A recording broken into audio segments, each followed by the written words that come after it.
यशवंत पाटलांनी 300 कोटी रुपये आणले. काय केलंय?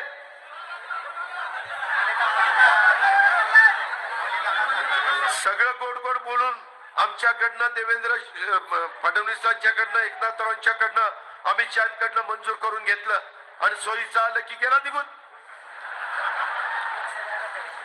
आणि बोलताना काय परवा बोलला, लोकसभेला पूर्वी मी प्रत्यक्ष काम करायचो, परंतु यावेळीच मी अदृश्य काम केलं. अरे अजित पवारनी असलं तर कधी आयुष्यात केलं नाही. जो कोणी उभा करेल त्याचं इमारतीद्वारेच काम केलं. मॅच फिक्सिंग प्रकारच नाही, नाहीतर समोरच विरोध चाल. ही जी काही पद्धत आहे ना, तुमच्यावर कसा विश्वास ठेवायचा?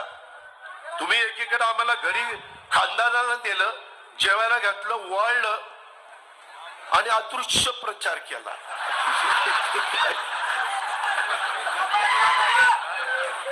याला आता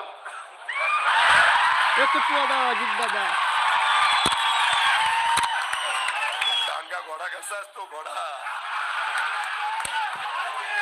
त्याच्यामध्ये ही लोक कुणाचीच नाही. ही उगवत्या सूर्याला नमस्कार करणारी. मी तुम्हाला आता सांगतो, मगाशी कोणीतरी विषय काढला, देवेंद्र फडणवीस ते स्वतः आणि मी सागर मंगल्यावर बसलो. देवेंद्रनी सांगितलं की आता तुम्ही सगळ्यांनी काम करा, आपल्याला मोदी साहेबांना तिसऱ्यांदा पंतप्रधान करायचंय, एक एक जागा महत्वाची. ते म्हणले आमदारकीचं काय?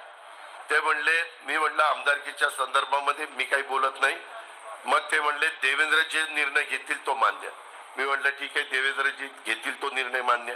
मी हो म्हणलो, हर्षवर्धन पण हो म्हणला. आता निवडणुका जवळ आल्या, मध्ये 12 जागा भरायच्या होत्या, त्याच्यातल्या 7 जागा आत्ता भरल्या, 5 जागा राहिल्या. मला स्वतः भाजपच्या काही प्रमुख लोकांनी सांगितलं आम्ही त्यांना तिच्यामध्ये घेणार आहोत, परंतु थांबायची तयारीच नाही. सारखं कुणीतरी नाही नाही आपल्याला थांबून कसं चालेल, काय चालेल.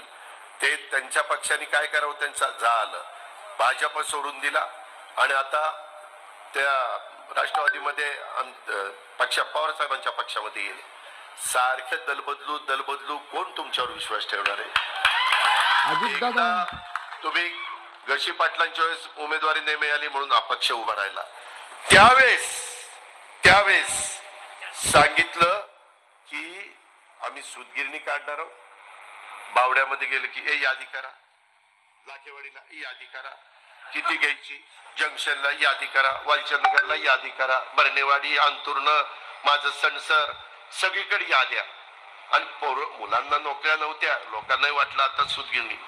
95ला इंदापूरकरांना नीट आठवा, झाली सूतगिरणी. किती वर्ष झाली?